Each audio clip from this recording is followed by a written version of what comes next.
Hi guys, and today we will be looking at a Bachmann locomotive, and this one is the Lner B1 class designed by Edward Thompson. The product code for this one is 31-717, and this one was announced in Bachmann's, I believe, winter 2021 range or autumn 2021.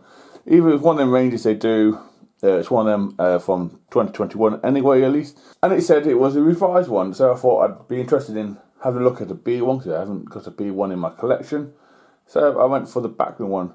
So let's see if it's worth the money and is it any good.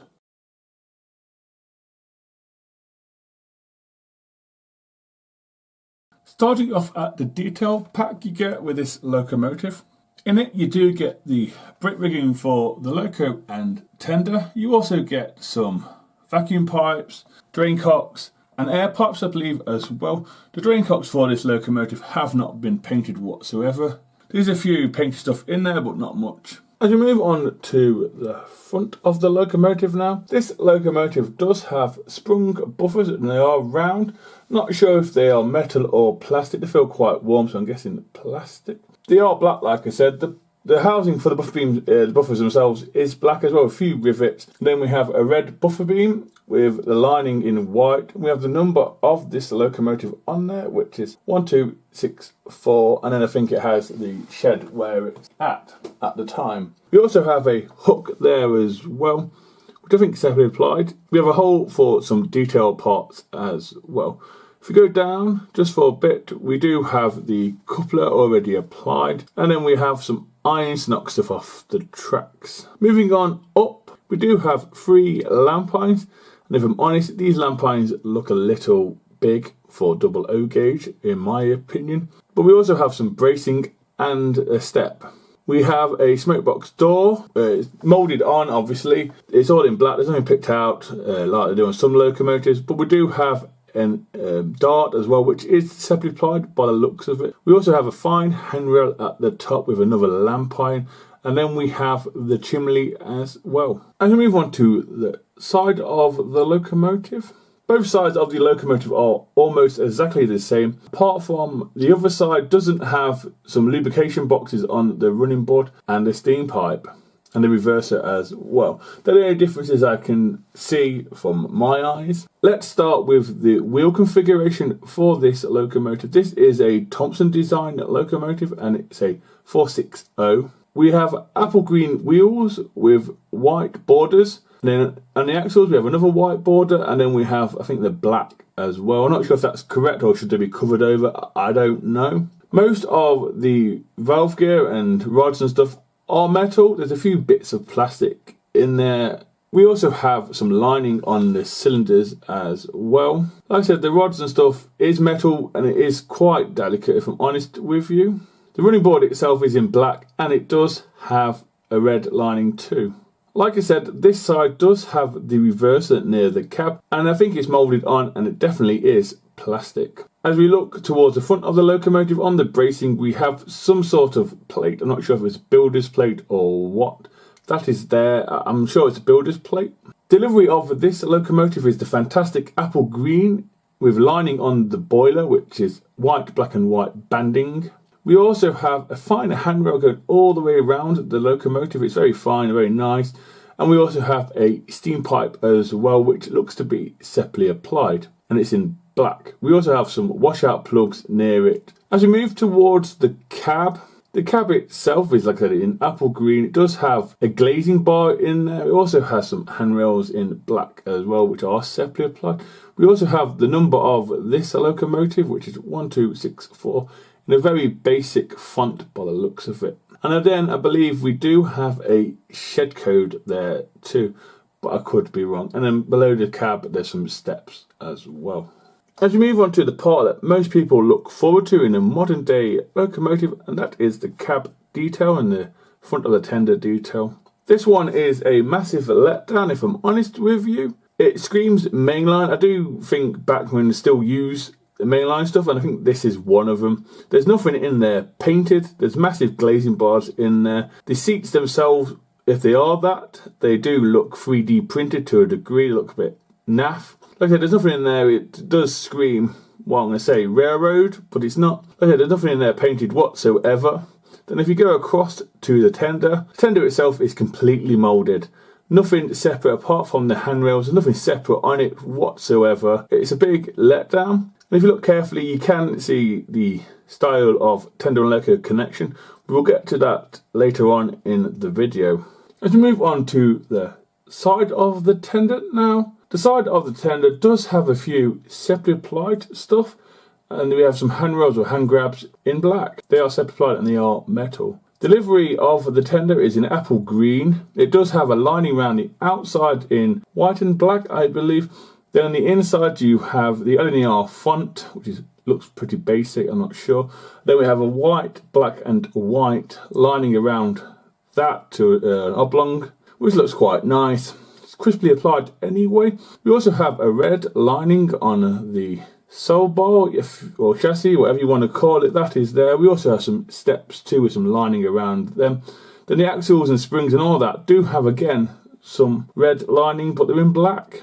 So as we move on to the back of the tender now, the back of the tender does have round sprung buffers. I'm not sure if they're metal or plastic. Like I said before, they feel warm. We also have a coupling already applied with some irons below that knocks stuff off the track. The housing for the buffer beam or buffers is in black with a few rivets. Again, we have some lining on the buffer beam, which is white and black with red in the centre. We also have a hole for some details, and then we have a hook in the centre as well, which looks to be separately applied. Again, no chain links or anything like that. Moving on up, we do have some handrails which we saw around the other side. They are there, they are in black like I said before. We have 3 lamp irons along the bottom which are moulded. We also have some lining around here which is intricate. It's white, black and white. Again, it does look nice. Like I said, the tender is in apple green. We also have some steps which could be oversized. They look a bit long to me. In the centre of all that, we do have a grab iron or handrail, whatever you want to call it. They are there, and it's metal as well.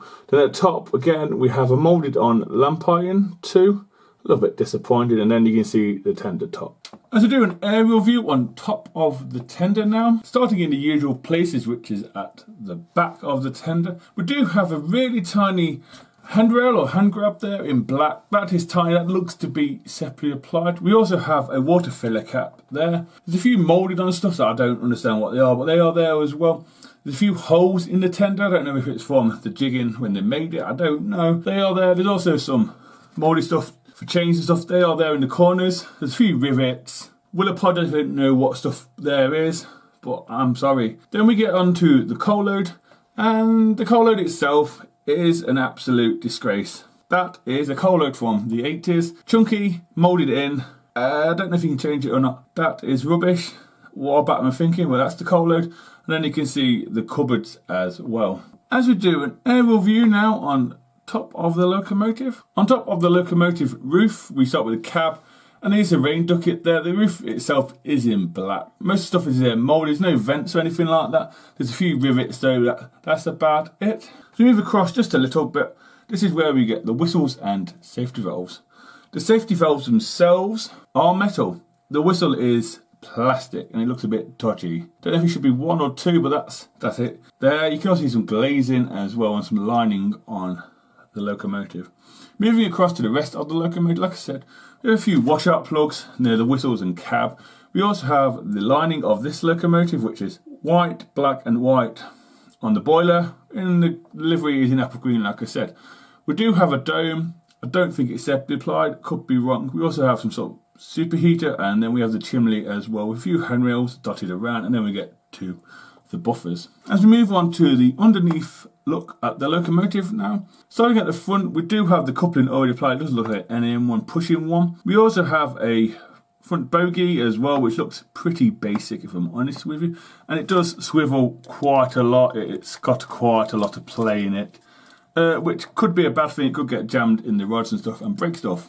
We do have copper pickups on the 6 driving wheels. We also have 3 screws to take off the base plate. I'm not sure if the base plate is hardwired or is it contact. Knowing Bachmann, it's probably hardwired, and I'm not going to have a go at taking it off, so I do apologise. We do have some underframe detail here, like sanding equipment, brake shoes, and some detail on the underside of the locomotive as well. Bachmann have done an okay job. I don't mind the copper pickups. And then at the end you can see the connector for the tender. As we move on to the tender, underneath of the tender now, on the bright side, this does have metal wheels. Pointless, but it has metal wheels. We also have a water scoop too. There is a plug for the connector for the tender and loco connection, but at the end we also have an NEM coupling as well and the buffers. And finally, as we move on to the loco and tender connection, you have a plug on the tender just there, and you also have a hole in it just there. And on the locomotive, you have a metal strip, which I don't know why it's metal, but it's metal anyway, maybe to give it some weight, with one hole. And what you do is you slide it through that gap like so, and then you just try your best to find the hole, and that's the connection. Very basic, very old.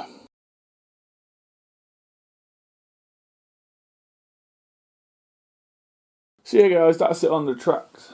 This is the first for me. This isn't going to be running or points test or anything like that. This is simply going back to the shop. And I'll give you why it's going back to the shop and why you should avoid this model, full stop.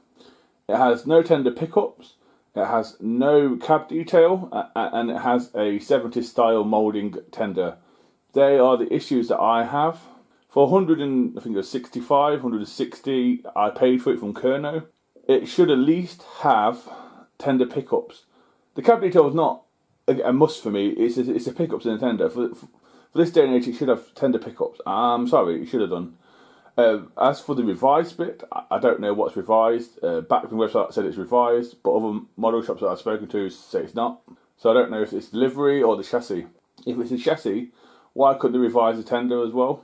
Surely someone at Bachmann would have gone, well, we need to do this to the tender, we need to put these in at least to make it worth it. Give Hornby credit. When Hornby re-release older tooled models, like the Lima stuff and all the rest, at least they have the credit or the balls to put them in a railroad range. And this is where this should be. It should be in a cheaper range, like the EFE range, or Bachmann should start their own railroad range up, whatever. They should do that, because they have a load of mainline tooling from what I understand, and they should all be in it. There's no excuse, Bachmann. You know, you're charging silly money and you give us half a loco. That's it. You basically gave us half a loco. I'm sorry. For this, you could have got several of them. Look at Oxford Rail.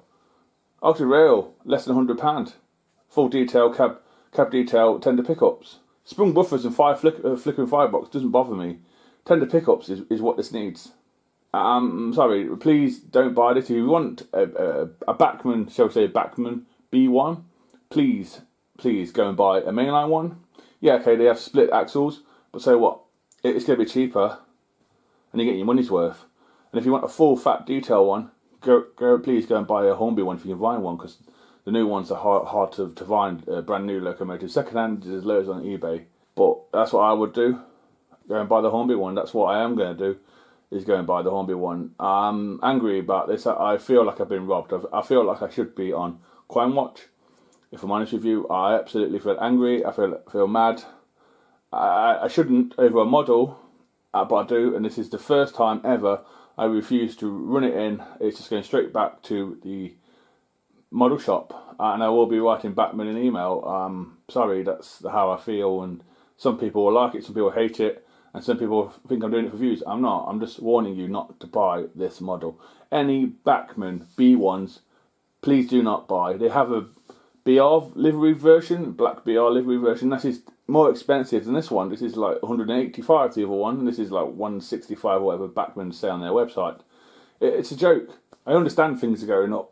I get that. Electric, water, food, the whole lot is going up. I get that. It's the way of the world. But manufacturers should not rip us off.